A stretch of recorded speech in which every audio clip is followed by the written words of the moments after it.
my junior year at Purdue, my advisor told me that this wasn't going to go anywhere, that we were still 30, 40, 50 years away from this being applicable in industry, and that if I wanted to do artificial intelligence, I would have to go for my PhD or have challenges finding any kind of job in industry. Not that long ago, this industry was in the throes of what some called an AI winter. Progress was slow, and timelines stretched into the distant future. Students hoped to bring AI to life. Christopher was one of those students who were told not to hold out hope. Wins were small until all of a sudden they weren't. What ended up happening was I got brought on to this team when there was just a few people last year, like the end of last year. And now we're looking at, potentially like 50 plus people. And in the engineering side, we're looking at going from 50 people to, 300-400 people by just even the end of this year going into next year. That just shows you how rapidly this area is growing. That's explosive growth. Like it or not, artificial intelligence isn't just a passing fad. It's changing how we work, how we learn, and how we interact with the world at a tremendous pace. It's a gold rush at the frontier, but if we're not careful, we might end up in a heap of trouble. In this series of Compiler, we're going to take the time to consider the requirements, the capabilities, and the implications of using artificial intelligence. We'll try to sort the possible from the fantasy and hear from creators how they're already building really cool stuff and what projects may be possible next. This is Compiler, an original podcast from Red Hat. I'm Johan Philippine. I'm Kim Wong. And I'm Angela Andrews. We go beyond the buzzwords and jargon and simplify tech topics. We're figuring out how people are working artificial intelligence into their lives. Today, we're hearing about how we got here and where AI could take us. All right, we're here. We're doing a series on AI. Get used to it. Surprise. Johan, you want to start us off? Yeah, I mean, everyone's talking about AI these days, right? And it's something we can't really get away from in the world of tech. So we figured it's something that we'd cover, but maybe in a little bit of a different way than most people are at this point.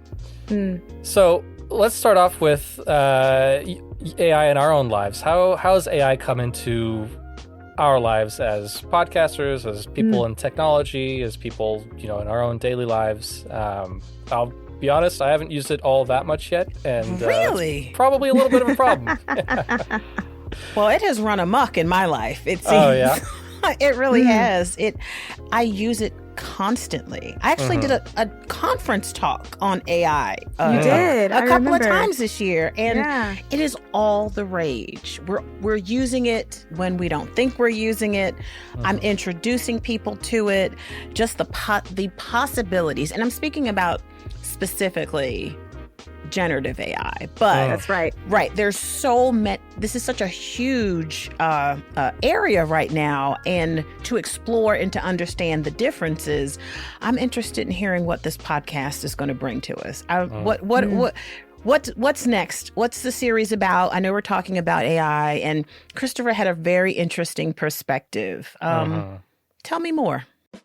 So we're going to explore a little bit about how it came to this, right? I mean, everyone's talking about AI. It seemingly exploded almost out of nowhere. We're going to kind of dive into the history of AI because it didn't come up from nowhere. Nope. It just kind of exploded all of a sudden, but there's a whole history of it that kind of brought it to where we are today. And Christopher Newland's going to help us out with that. So Christopher Newland, he is a technical marketing manager for artificial intelligence here at Red Hat. He's the one who we heard from in the show's opening, and he's going to walk us through kind of really, really quickly through the history of AI and why it got really popular all of a sudden. Grab your pens and papers. We're going on a history lesson. Artificial intelligence, I mean, the term goes back to the beginning of computing. We have had, Alan Turing is considered the father of computer science, and he was writing about AI all the way back in the 50s. This is where we get the term, the Turing test, which is, you put a human in front of a computer, and are they going to be able to tell that it's either a human on the other side? The famed Turing test. And spoiler alert, ChatGPT has passed it recently. And it's a really big deal because ChatGPT was the first AI to ever pass that test. I don't know about the two of you, but I remember interacting with chatbots in the past, before ChatGPT, and it was pretty clear that you were talking to a machine on the other side. Yeah. Always. Yeah. Especially when you start yelling, it's not another human. It's a human on the other side. It's not. And have either of you had conversations with ChatGPT recently and see how realistic that feels? I've done a couple of things. I'm trying to be an early adopter using ChatGPT and other types of AI tools to just play around, hack my life, so to speak. I definitely feel the difference between like a chatbot or like a customer service chatbot, which is usually when I'm using a chatbot, is some kind of customer service function. And the difference between that and like a chat GPT, a generative AI tool, that's pulling from just these huge reams of data. And like, you really feel the limitations on one and kind of the wide potential in the other. So ChatGPT, 2 years old. History of AI, a little bit older than that. So let's go back to Christopher and see what came next. We've slowly seeing AI progress over those 70 years. It's been very academic. So the challenge of the term artificial intelligence is that it's both academic focused, but it's also something that we have incorporated into our own lives with things like media. So like movies and books and television shows. So sometimes it's hard to navigate what is fantasy, what is academic, and what is actually the things that we're seeing being delivered right now within industry specifically. We've had decades of media featuring AI with all sorts of ideas of what could be possible, which for most of the time was kind of taken for granted that it wouldn't be there for a long time, right? You've got Jarvis from Iron Man, Skynet from the Terminator movies, you've got HAL 9000, just so many more. Can we please not forget iRobot? I don't know. Can we? I mean, I can't. I hope we don't. Okay.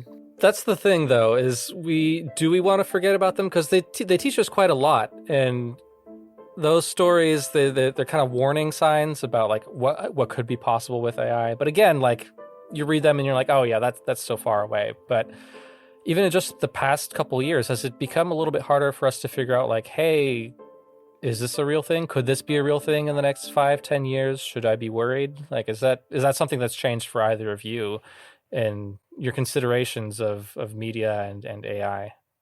I say yes. Yeah. It's on the horizon. It's just a matter of time. In what iteration will we see it in our lifetimes? But all of those things, Jarvis, I mean, hello, Alexa. Thank you for always being there for me. Skynet. Yeah, that's totally real. So oh no. Well, in my humble opinion.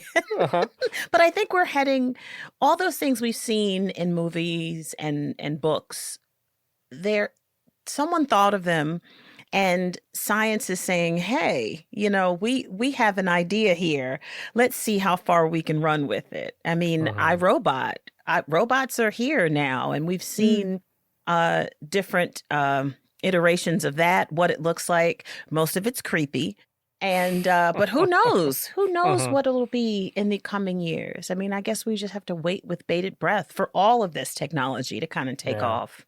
It's in our lifetimes, though. I'm sure we're going to climb out of that uncanny valley anytime now, but we're still there for now. And then little sneak peek, we will be talking to someone who's building a Jarvis-like kind of AI in the next few episodes, so stay tuned for that. Right, so tremendous progress in the past few years, right? It's kind of had us reevaluate what's possible with AI and how far off into the future it is.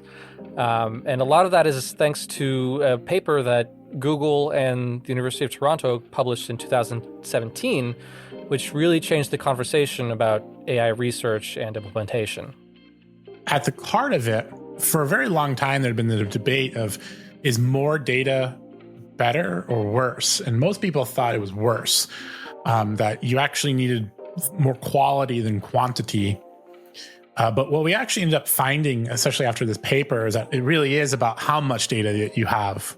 And that's where we saw the birth of a lot of these large language models. And that whole area is not just what we would call generative AI, but in academia, it's what we would call deep learning models. They're all based off of a form of artificial intelligence that uses something called a neural network.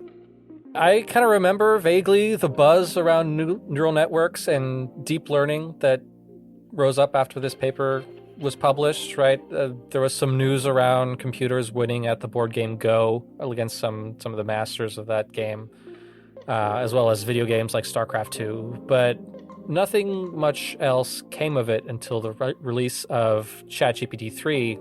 And that's when the hype around generative AI and large language models really took off. Now, like Christopher just said, the key to these generative models is huge amounts of data, right? Feed it everything, and then that neural network, quote unquote, learns the patterns underlying the data that it's consuming, speech patterns, facts, etc. So that when you ask it a question, it relies on those patterns to provide an answer based on the expectations established by the mountains of data.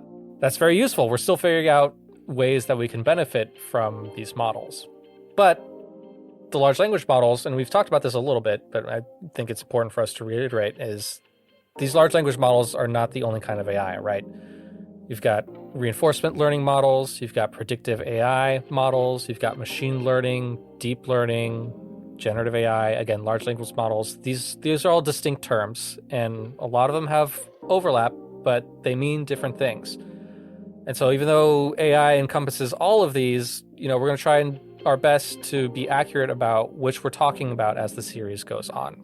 Now, in general, if we do slip, when people are talking about AI these days, a lot of the times they're referring to generative AI and large language models. Now, these fields of AI we've mentioned, they're all in various stages of use, but there's one version of artificial intelligence that's really still out of reach at this point. And that goes into the form of AI that would be actual true intelligence. So this would be that, we've crossed into a barrier of a machine actually being self-aware of itself, having some being able to be self-conscious of its own existence, being able to reason through things more than what we see with LLMs right now. And really, that's kind of the holy grail of AI right now. Large language models, they can give you some very good answers to a host of questions, right? That's undeniable at this point. What they can't do is think. They're notoriously bad at math. For example, if you ask a ChatGPT a math question, it might give you a right answer, it might give you a wrong answer. It's been a lot of fun to play around with that. Oh, that's not okay. That's not a selling point for me. Not at all. This time in my life. Right. So it's very good at a lot of language-based stuff, not so good at the math and the thinking. It's because all these answers are blenderized and reformulated versions of the data that they've been fed. It's not original. And as much progress as we've made in the past few years, we still don't know how far off artificial general intelligence truly is. So that true, self-aware AI. So that's sort of how we got here as a society. Christopher has a great story about how he got to where he is now on that rapidly growing team we heard about before. Now, we've heard he's been interested in AI since college, probably a little bit before. And he continued to dabble with AI projects over the years during his personal time. One of the recent ones in which he created an AI to play the game Double Dragon. Now you're talking my language. We have Kim's attention. I'm here. You want to tell us a little bit about Double Dragon, Kim? Double Dragon is a side-scrolling beat-em-up, or it's a game that is 2D, two-dimensional, and you scroll from left to right, fighting enemies as they come to you in waves, and then you fight a boss. You get frustrated, the machine eats your quarters for a while, but other than that, it's a good time. Yeah, so a lot of the kind of games you could find in old arcades and things like that, you can play them on your computer now, but really a lot of fun. And he decided to do a project to build an AI that would be able to play this game. And he'd been working on it, and it was on his GitHub, and it was kind of like a side thing for him. But it sounds like he had a lot of fun with it. We're going to return to that project in a later episode. But all right. right now it's important because it's going to play a role in how he got the current job. So one day, not too long ago, he was asked to interview for a brand new team focused on AI here at Red Hat. He had prepared a whole presentation based around Red Hat's products in development. And he gets on the call with me and he just instantly says, hey, I looked at your GitHub. I've decided whatever you have planned today, I'm going to throw it away. You're going to talk to me about this project. He sent me the link. It was the Double Dragon project. And it was embarrassing too, because it wasn't like a clean project, I would say. We were halfway through the interview. I wrapped that up and he's like, look, we're done. I've got everything I need. If I have a say in this, you've got this job. And even said, if you don't get this job, you're going to get another job within this organization, because we need people with your thought process, your ability to tinker, to think outside the box. This is the kind of story we hear about all the time, right, Angela? Like a personal project really influencing the interview process in a positive way. It can be game changer. And again, he admits this was something that he was tinkering with. It wasn't a clean project. It maybe didn't even need to see the light of day in the beginning, but look at what had brought him. Look at what it brought him. An opportunity of a lifetime. I'm so ecstatic for him. I got to hear more about this story. But so all of you tinkerers, remember, someone's out there watching your GitHub. I don't know about that equivalent for me. It's like, oh, have you seen my live journal? I don't know. Just want to get me a job. Wow.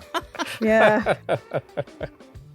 Well, that's something to keep in mind, and especially as we head into the rest of the episode, because we're going to hear a little bit about how people are using AI in their own careers. Ooh.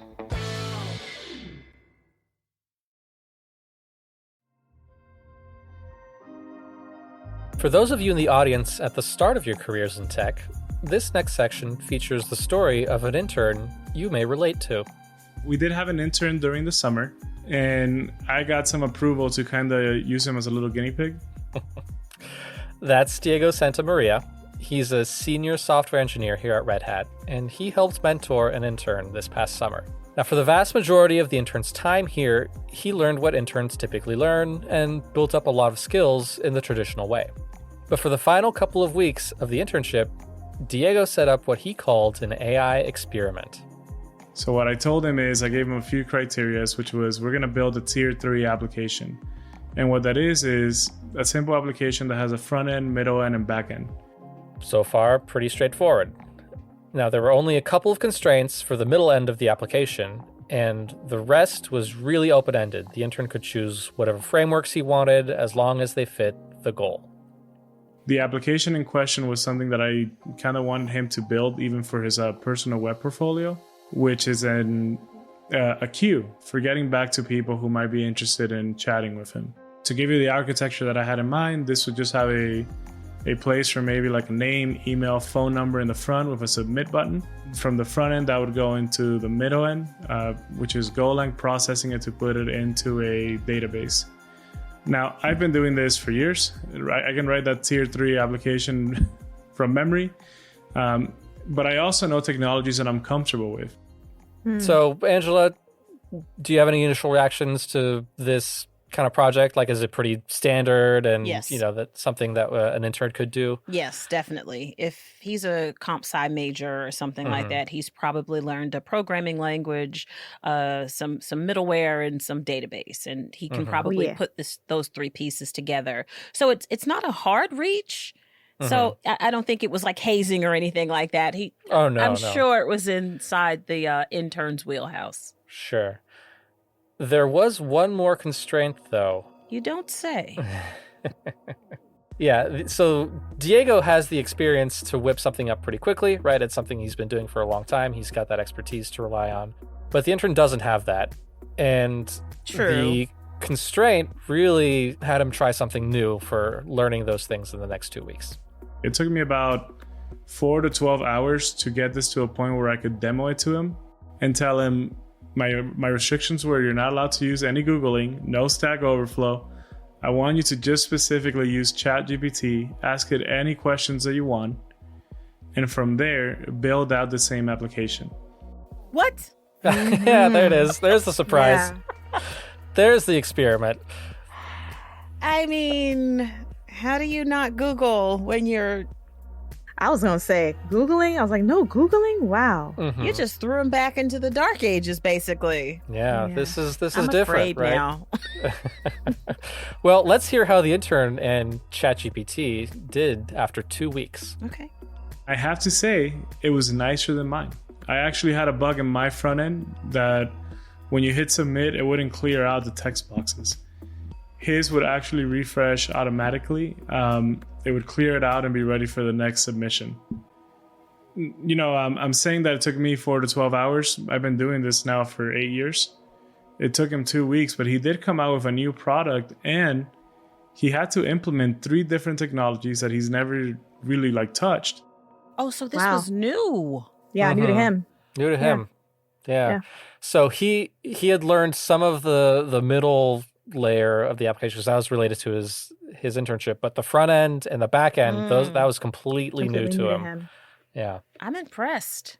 With Yeah. just ChatGPT, he basically taught himself how to build this type of application. Mm-hmm. There is hope for us all. Yeah, I don't know if it shaved off, 8 years of experience, because first of all, it may not have taken Diego that long to get to that point, but getting there in the space of 2 weeks with only ChatGPT to rely on to do research, that's pretty good, right? That's amazing. I mean, to have a minimally viable product, as they say, to be able to show somebody how something works, just having taught yourself, 2 technologies that you might not have been familiar with, I think that's impressive, even if it's 2 weeks. Yeah, definitely.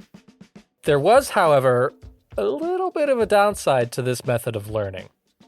One of the questions I had for him is, if you had to fix a bug in this specific part of the application, where would you go? And I'm glad for his honesty. He kind of said, I really just copied and pasted a bunch of code, right? He never really learned servlet or the JavaScript framework that he went with, or even Redis, right? And I think that is a pitfall where we're going to be able to produce production-ready applications faster than ever before, but we're not going to have people who understand the lower ends of those technologies. Why does it sound so familiar to me? It does. This is very familiar. We were talking about people using frameworks That's right. as sort of a way to short circuit the actual learning of a language. And I am on the side of it's better to know the down and dirty. It's easier to troubleshoot. You understand the nuances and things like that. But in this case, when you're trying to get things up and running quickly, that's great, but you're not going to understand it. Right. So there is a huge trade-off here. Yeah. And Diego just exposed it. This is what we lose when we rely on technology in such a way. Right. Now, on the other hand, right, as time has gone on and software development has gotten more sophisticated, it's also become more abstracted from those base layers, right? Like when we're talking about base layers, you're talking about the base code. But, a long time ago, or maybe not so long ago, people were still developing in assembly code, right? And we've kind of moved away from that because we have other ways of developing and we don't need to be at that base layer. Is this the same kind of thing, or does it really still help to know that base layer and kind of be able to dig into the code and figure out exactly how everything works? I don't think it's quite the same. I don't think so either. How low can you go? And how low should you go? Do we Right. have to be talking ones and zeros and assembly language? No. The next level of abstraction, which is what a lot of these languages are, really do give you a great basis or understanding. I don't know if it's that important anymore. I know that people know it, and that's great, but for the grand scheme, does everyone need to know it? Does everyone need that basis of understanding? I don't know. This is something that I hear both sides about, right? You hear some of the people talking about the importance of being able to understand how things work at lower levels so that you can debug it more easily. You can figure out what the bugs might be more easily. You can figure out how to write more efficient code because you know how it all kind of fits together. And then you've got the other side of it, which we were just talking about, which is just sometimes you don't need the most efficient code. You don't need the most advanced code. You just need something that works, right? So yeah, it is that trade-off, right? Of being able to, do you really need to be able to do all that kind of lower level efficient coding, or do you just need something that works really fast and then you just kind of move on to the next thing? I feel like the most kind of friction areas are like, you're talking about like a front end, back end situation, right? Or a front end, middle end, back end situation. Yeah. A lot of the friction areas are happening between these, like where these the multiple forms of technologies meet. And like having, like maybe not understanding, like to Angela's point, the extraction layer, but maybe understanding how these different types of frameworks and things work in concert with each other, I feel is very important. And I feel like that may get lost in a situation where someone is just using ChatGPT or some other form of generative AI or some other tool to just generate code and just copy and paste it. They're kind of losing that understanding of how these different things work in concert with each other. Yeah. Well, that's a perfect segue to the next section, which is that there's actually a little piece of the story that I've left out. So over the course of these 2 weeks, the intern did run into a wall and wasn't able to figure out exactly what the problem was and how to fix it, and neither was ChatGPT. What? So when he talked about the problem with Diego, they both decided together to change that part of the application to something that's a little simpler and more widely used, something that ChatGPT would be better equipped to provide answers about. But remember how we talked about generative AI being unable to actually think? Exactly. Yeah. It actually does a really poor job at understanding a tier 3 application, but it does an all right job understanding each single one of those separately. But it still requires him to kind of know, or us, where we need to go look for debugging. Otherwise, he would just be copying and pasting multiple lines of code, having to go through that predictive model, and maybe just going into circles without really coming up with a solution. Yeah. And then you're dependent on using technology that's more widely used, which just so that ChatGPT can understand it. So like going back to that, I feel like that was a huge thing. I was like, like that's like how much more dependent are we going to become if we go down this road on more widely used or widely adopted technology, just because the AI tools that we're using can understand them better. That sounds kind of problematic to me. Yeah, because that doesn't really leave the door open for new technologies to kind of make some headway if everyone's just kind of relying on what the model knows, which isn't going to be very much about those new technologies. And that's the thing about models. You know, someone's going to have to rerun the model. And it's going to have more input with our suggestions, what we think is good or what isn't. And then the model's going to grow, but it has to be, what's the word? Retuned. There you go. The model is going to have to be retrained with this new influx of information. And exactly. That's not an easy task depending on how big the model is. So there's going to always be this gap in its knowledge for us. And bias. And too. Very biased, depending on what's the new hotness and what's more information that's available. There's always going to be a blind spot. And Kim just mentioned it. It's inevitable. Yeah. And that's just for each individual component, right? Putting them together to create something new, that's likely not something the model's encountered before. True. While it could figure out how some of these components may have been combined in other ways, it still needed the intern to figure out how to do that final assembly. All right, so overall, Diego sees the experiment as a success, and not just for the intern to learn how to use a large language model to write his code for him. What I wanted him to use this exercise for was for him to also take a chance to learn a technology really quickly, because I think that's an invaluable just skill set to have as an engineer, is having that curiosity of going, why am I using this technology? Right. So not only was he learning the front end, the middle, and the back end, he's also starting to learn a little bit about how they come together, if they come together, right? Like he was having some problems combining some of these components and figuring out that that doesn't really work very well.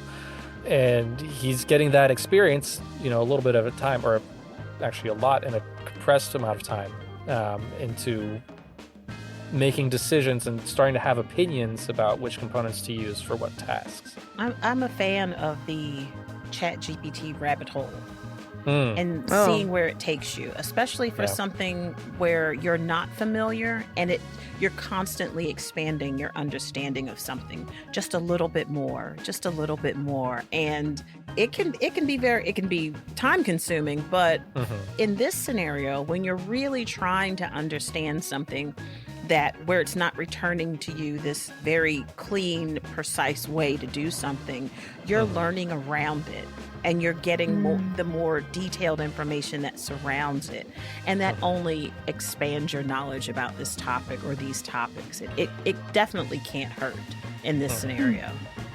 Well, we're going to learn about how Diego did just that for his personal project.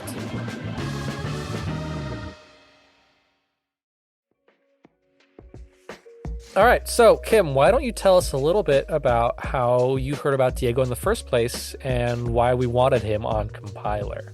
Yes. Okay. So I reached out to Diego Santamaria after I heard a story about him from his point of view about creating a bot to help him with a game that he was playing, a game called Power World, where it's an online game, and he was trying to create a bot to help manage his time a bit more efficiently. Work smarter, not harder. Okay. Exactly. As an older gentleman at this point with kids, a family, this is a game that you basically need to be on 24/7 to really enjoy, because it's based on servers with 30 people. But the reality is, you know, I'm working for Red Hat. I have my family. I can't be on the whole time. Diego's a gamer like me, but he doesn't have enough time to enjoy the game he loves, which has a grind. For those of you who are not familiar with that term, it's basically where you have to play the game for a long stretches of time to get the types of things that you want, like the late game content, different rewards. But he heard about the work someone else had done to build a bot that would do some of that grinding, that really time-consuming, repetitive stuff.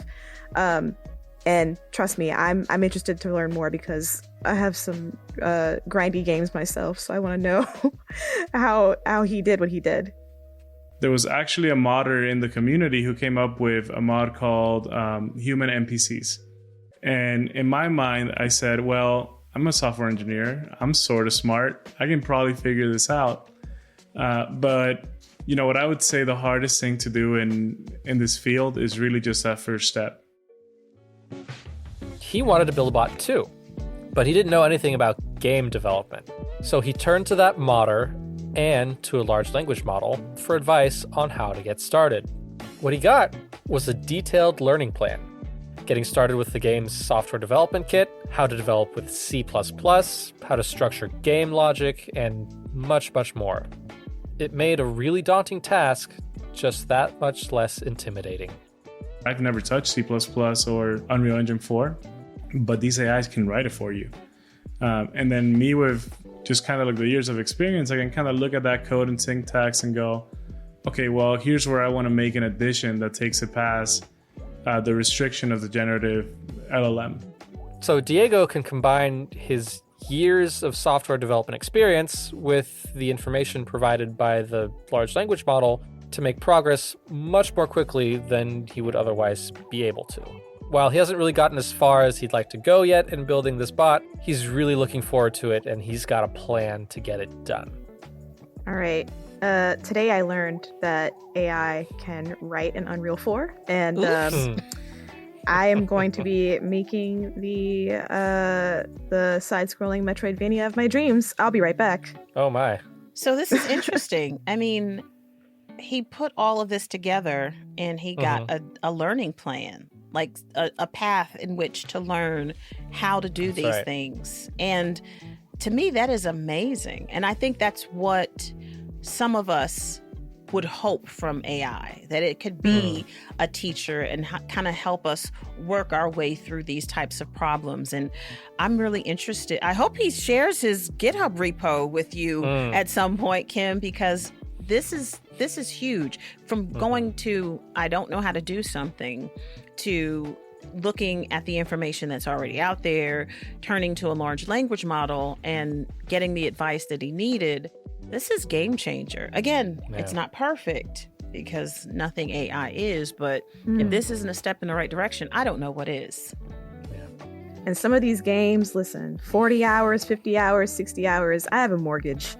I can't do it. I'm not going to do. Yes.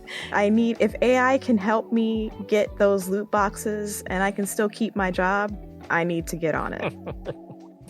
I think what's really important here from these past two stories is kind of learning how AI it's not going to replace Diego or the intern in writing the code. It's going to be able to provide a lot of information for them to kind of really accelerate how quickly they're learning and how quickly they're building things.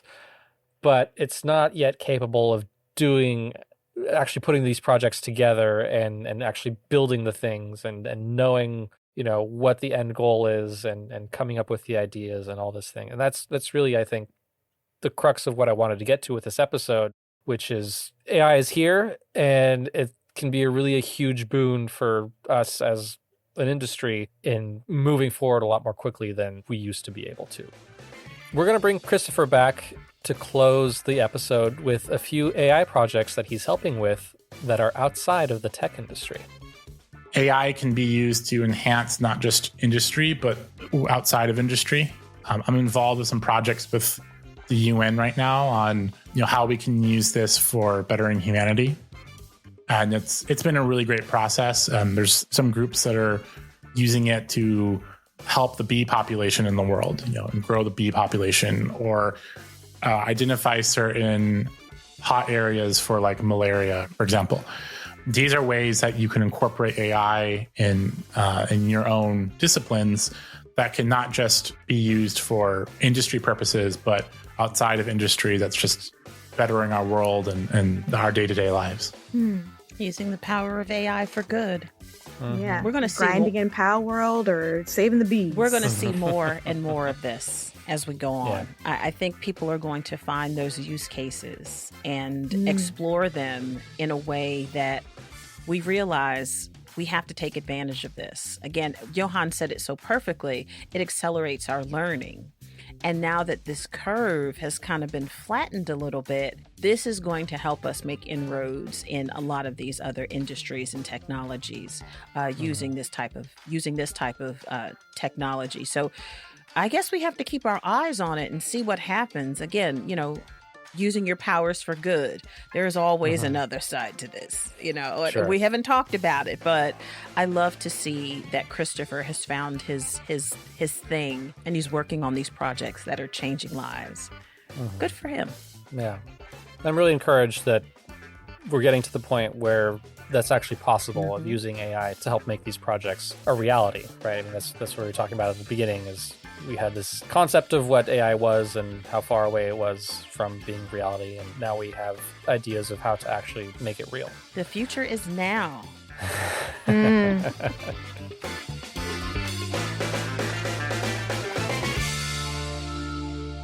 that's going to do it for this episode. But over the rest of the series, of the next episodes that are coming up, we're going to talk about, again, what's possible with AI, what you need to get started, and what to look out for in this really rapidly developing technology so that you can be aware of and ready for the potential kinks that haven't really been ironed out yet. This is so interesting. I hope you loved this episode as much as I did. We miss doing this.